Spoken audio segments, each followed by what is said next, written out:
గురుకులాల్లో జరుగుతున్నటువంటి అన్యాయాల మీద మొట్టమొదటి కార్యక్రమం తీసుకొని నేను మాట్లాడినా.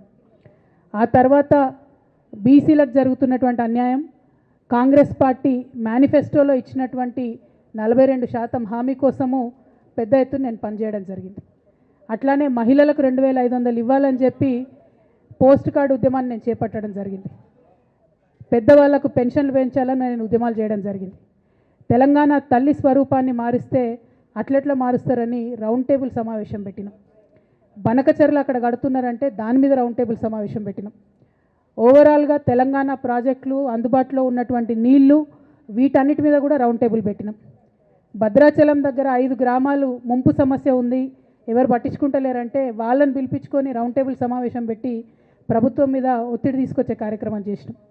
ముఖ్యమంత్రి గారు సొంత జిల్లా మహబూబ్ నగర్లో భూ నిర్వాసితులకు అన్యాయం జరుగుతుందంటే నారాయణపేట నియోజకవర్గం వెళ్ళి వాళ్ళకు మద్దతుగా మేము నిలబడి రావడం జరిగింది.